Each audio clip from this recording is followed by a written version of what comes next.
we kind of have this like inbuilt tabulature in our minds, this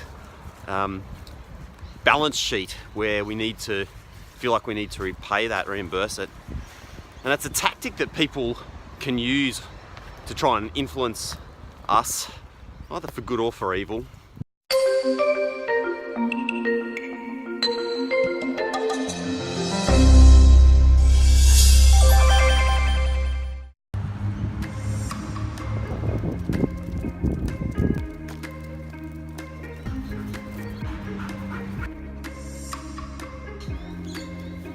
Free.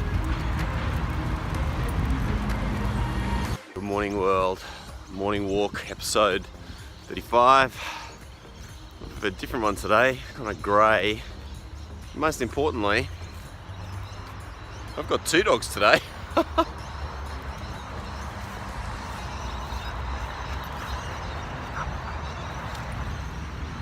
Come on, Pixie. Missy, come. And we call that biting off more than you can chew, Missy. Pretty good job. You ready, Missy?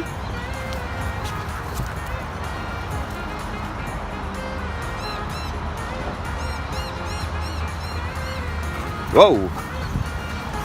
Good girl. It's nice having Missy with us for a few days. She obviously belongs to a friend of ours who's gone away for the weekend. But it's super convenient, right? Having somebody that you can leave your dog with, and they obviously return the favour for us. But you know, this reciprocity thing, it's incredibly powerful for humans. You know, it's firstly very convenient, but it's incredibly persuasive. It's actually one of the key factors of influence and persuasion. And you know exactly what I'm talking about. It's like when somebody does something for you, you kind of feel like you have to return the favour, no matter how big or small it is. So if somebody buys you a beer or a coffee or a meal, we kind of have this like inbuilt tabulature in our minds, this balance sheet where we need to feel like we need to repay that, reimburse it. And that's a tactic that people can use to try and influence us, either for good or for evil.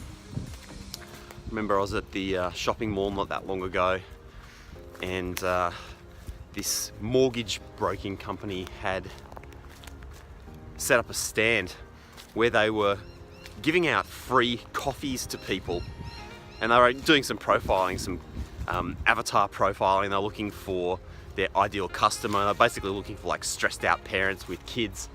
It was super interesting because basically they're standing there like with this lovely hot coffee looking for somebody who's stressed out with a kid, and then they would literally hand them this cup of coffee and say, hey, you look really busy and tired, would you like a coffee?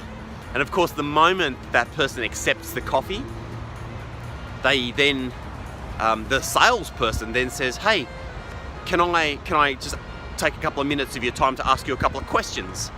And of course, because they've then accepted something, that person who's accepted the coffee feels like they need to reciprocate. And so they reciprocate by giving a bit of their time, and that's like the in for the salesperson. So it's very, very powerful, and you need to be aware of it, keep an eye out for it. And people commit in one of two ways. They commit with their time or with their money. So anywhere where somebody asks you to commit some of your time, whether that's like putting in your email address for something or making a micro commitment of watching something for 5 seconds, that can be reciprocity. That can be part of that commitment that they're looking for. It's good to have friends when you've got dogs, because when you go away, you can have yours stay with your friend and vice versa, of course. Now, it's actually this interesting thing, reciprocity. I guess the adage is that nothing is ever truly free. So when you're wandering around the internet and finds, you know, something for free or a discount voucher or something like that, you know, that always comes with this baggage of reciprocity. Once somebody has given us something like a discount or, you know, free information toolkit or something like that, you know, what they're hoping is that we'll feel that tug of the need to reciprocate, and of course then they get us more engaged in whatever it is that they're doing. So a very powerful factor, good thing to be aware of. This is one I see every day. Glenn Barlow. Not quite sure what happened to him or what his backstory was, but well, I see him every day.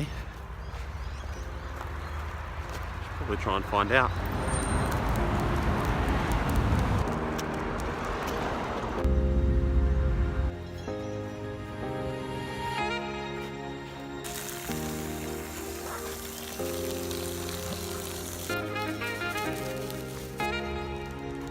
It's a fascinating example of reciprocity from one of the US presidents, and I believe it might be Benjamin Franklin, where he was having a lot of difficulty working with one of the lawmakers from the other side of the aisle. And what he did was he'd heard that this particular lawmaker had a really rare book in his library. And he requested, via this antiquated thing we used to do called letter, writing a letter, he requested to borrow this particularly rare book. So essentially he used reciprocity, but in reverse, in order to put himself into the debt of this other lawmaker. Do you know what happened? The relationship dramatically improved. So reciprocity can be used in two ways. It can be used to try to put people into our debt and make them feel like they owe us something, but the converse can also be true. We can use it to put ourselves into the debt of others for the sake of improving a relationship, and those two are able to work together in a much more productive fashion for the rest of their careers. Fascinating, huh? It's always good to have a favour up your sleeve. I've got one with my dog now. Next time I want to take a holiday, which is nice. Anyway, whatever you're getting up to today, hope it's a good one. I will see you next time on the morning walk. Have a good one.